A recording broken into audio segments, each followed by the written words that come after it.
After Darth Vader lost the blue-bladed lightsaber that he used throughout the final months of the Clone Wars in his fight with Obi-Wan Kenobi on Mustafar, he was forced to create a new one to continue his service of Darth Sidious. When a lightsaber crystal is collected from a place like Ilum, the crystal attunes its color to the personality and force connection of the user, but can never naturally turn red. So I'm going to break down exactly how Darth Vader turned his lightsaber red and made his kyber crystal bleed. Before we get into it, make sure to hit the subscribe button down below for more awesome Star Wars lore content. Also, let me know down below if you want to see how Darth Vader got his second red lightsaber, since the one he uses in Rebels, Rogue One, and A New Hope is actually his second one. After the intense battle with his former master, Obi-Wan Kenobi, Darth Vader's lightsaber was left on the lavabanks of Mustafar, where Obi-Wan collected it to later hand down to Vader's son, Luke Skywalker. To obtain his new weapon, Darth Vader travels to the river moon of Aldolim, where he has received reports of a Jedi fugitive hiding out after surviving Order 66 and the Great Jedi Purge. Darth Vader eventually manages to track down the hiding Jedi named infil'a as he is training his lightsaber combat skills with his droid. Vader brutally shreds infila''s droid to pieces, angering the former Jedi enough for him to draw his flickering green lightsaber. Vader then enters combat with the Jedi fugitive, but because he of course doesn't have his lightsaber at this point, he is forced to use the training pike from the droid he just killed. The two then enter a ferocious battle, swinging their blades wildly until infil'a eventually gets the upper hand on Darth Vader, force pushing him off the cliff that they were just fighting on, sending him plummeting towards the hard, rocky ground. At this point, infil'a believes that he has dealt with the threat of the Dark Lord and put an end to his reign of terror. And let me know down below if you want me to cover the full story of infil'a and how he survived the Great Jedi Purge all the way up to his encounter with Darth Vader. Of course, infil'a is completely wrong about this, and Vader has survived the incredibly high fall, losing only his left mechanical leg. Vader is quickly able to repair his horribly damaged cybernetic leg before swiftly tracking infil'a down to Amberla City. Once Vader arrives in the city, infil'a draws his curved green lightsaber,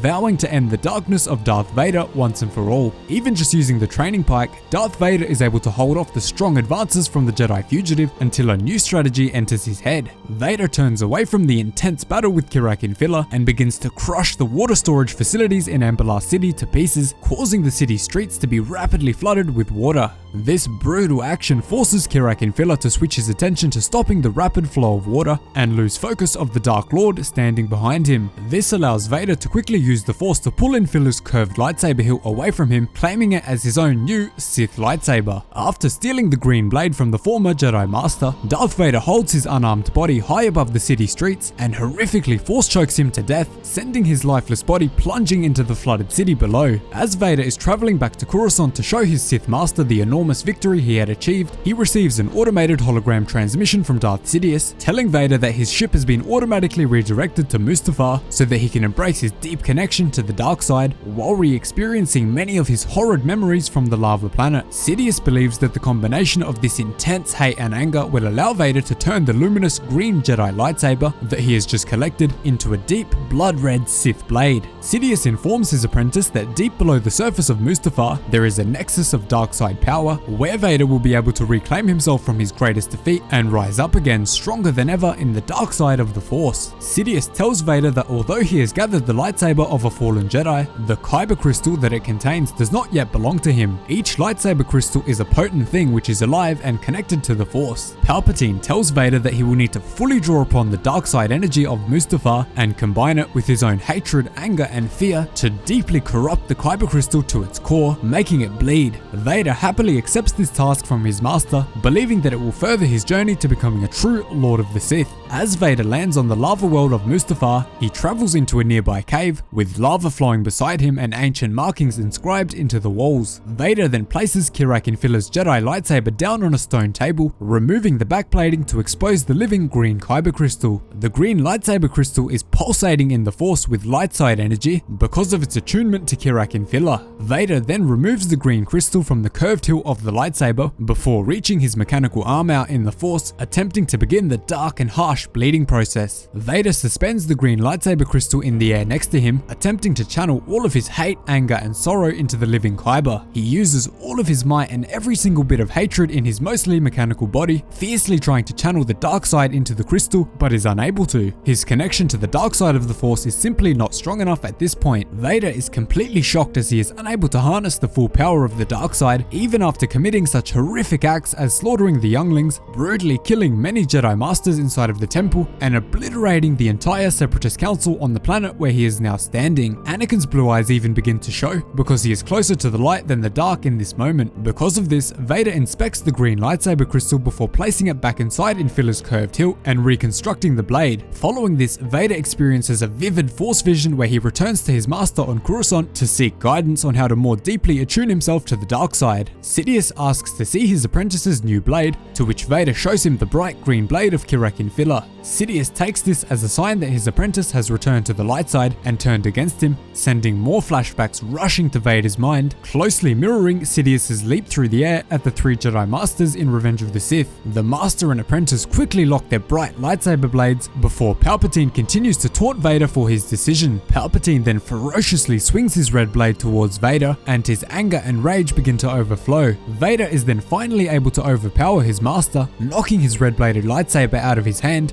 brutally killing him before walking away with Sidious's dead body left on the ground in his office. Vader's vision then quickly snaps to Obi-Wan sitting alone on a grassy world in silence. When Obi-Wan notices Vader's presence, he quickly ignites his lightsaber with a stern, disappointed look on his face. Vader's mind enters a deep turmoil as he realizes that he has let his old master down, before dropping to his knees and begging for Kenobi's forgiveness. Kenobi is about to strike his former apprentice down, but quickly switches off his blue blade, calling out the old name of his apprentice, Anakin. This sends Vader's mind into a deep rage as he snaps back into reality, placing Infila's green crystal back on the stone table while refusing to let his past enter his mind any further. Vader then channels the full immense power of the dark side while recalling everything that had gone wrong in his past, from the landing on Mustafar to the battle with Obi-Wan, all the way back to the death of his mother, his loss of Padme, and finally to the man who has caused all of it, his mentor, Darth Sidious. The pain and suffering of all of his past failures and mistakes rushing back to him allows Vader to fully channel the dark side of the Force into the green kyber crystal, creating a vibrant burst of energy, illuminating the area with red light as the crystal finally submits to Vader's will and begins to bleed. Following his success in bleeding his lightsaber crystal, Vader then rushes back to the Imperial Palace on Coruscant, where Masa Amida and Tarkin are discussing the construction of the Death Star by director Krennic. When Vader arrives, he brutally slams the 2 royal guards surrounding Palpatine into the window behind them, almost causing them to have the same fate as Mace Windu. Tarkin and Masa Amida are shocked by the savage behavior of Vader, but the Emperor orders the 2 out in order to speak alone with his apprentice. As one of the royal guards lays lifeless on the ground next to the 2, Darth Vader pulls his newly bled lightsaber from his belt and displays it proudly to his master, showing that he has finally embraced the dark side of the Force enough to bleed a kyber crystal. So that is exactly how Darth Vader turned his lightsaber red after stealing a green kyber crystal from Order 66 survivor infil'a. Thanks so much for watching, really hope you enjoyed the video. Cheers guys, hope to see you in the next one.